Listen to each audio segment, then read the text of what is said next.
Update kasus ini kita tanyakan, Saudara, kepada Kasubdit Jatanras Polda Jatim AKBP Arbaridi Jumhur. Pak Arbaridi, selamat petang.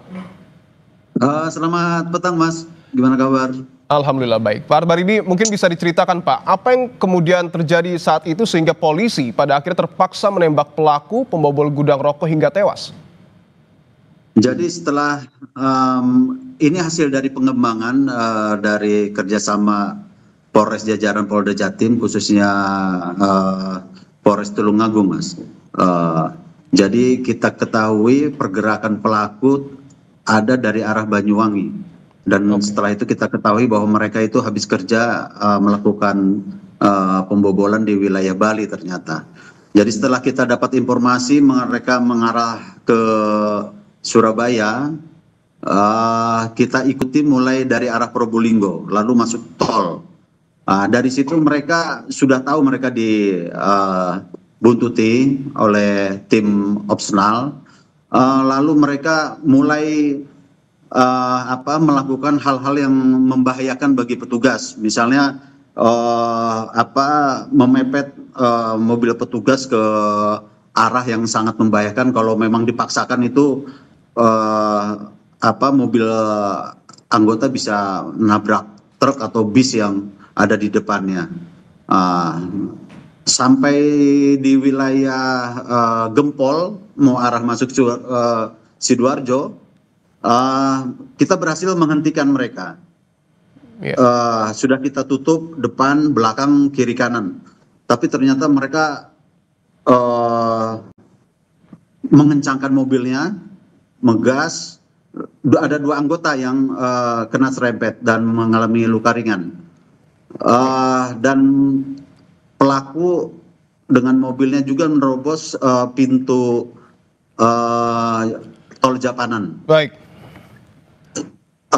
Dari situ kita terus melakukan pengejaran, tetap melakukan gerakan-gerakan yang membahayakan untuk petugas yang mengejarnya. Seperti itu, Mas. Artinya karena berani melawan polisi termasuk juga membahayakan masyarakat, akhirnya polisi memutuskan untuk kemudian menembak pelaku.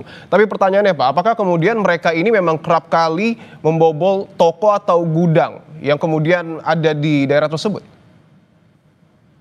Untuk di wilayah Jatim ada 10 TKP, Mas. 10 TKP? 10 TKP. Terus di wilayah Bali, terus dari pengembangan yang tersangka kita amankan, ada di wilayah paling banyak di wilayah Tangerang dan Jawa Barat. Demikian, Mas. Artinya ini komplotan yang terdiri dari banyak orang, Pak, apa bagaimana? Jadi satu kelompok ini kita namakan kelompok wilayah Jawa Tengah. Jadi memang pelaku ada di wilayah domisili Magelang. Mereka ada 3 kelompok sistem patroli. Ada beberapa kelompok yang lain sudah diamankan informasi di Jawa Barat. Nah, untuk yang kelompok 1 ini memang spesialis di wilayah Jawa Timur. Ada beberapa gudang, beberapa distributor, yang paling banyak hasilnya mereka itu ada di wilayah Tulungagung, sampai kerugiannya 600 juta. Artinya komplotan ini bisa dikatakan sebuah jaringan karena ada di beberapa daerah. Tapi pengejaran terhadap pelaku yang masih kabur sejauh ini update-nya seperti apa? Jadi dari pengejaran kemarin, karena mereka melakukan perlawanan, kita lakukan tindak tegas terukur. Jadi yang meninggal dunia ada 2 sebagai drivernya, FM, dan sebagai kaptennya, sebagai kepala operasinya lah, atas nama Eka. Yang melarikan diri atas nama BS masih kita lakukan pengejaran. Jadi waktu itu dari tol dia loncat ke daerah perumahan.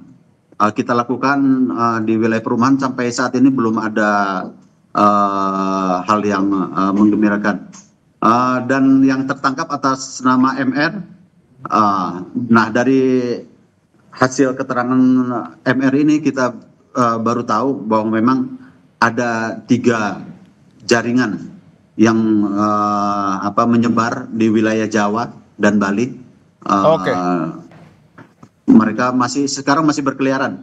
Oke. Satu yang masih berkeliaran, yang satu sudah ditangkap Jawa Barat, satu yang barusan kita amankan. Demikian. Baik. Kita berharap bahwa polisi segera meringkus seluruh komplotan yang kemudian melakukan operasi terkait dengan pembobolan gudang ataupun toko ini. Terima kasih banyak Kasubdit Jatanras Polda Jatim, AKBP Arbaridi Jumhur atas waktunya. Terima kasih, Mas.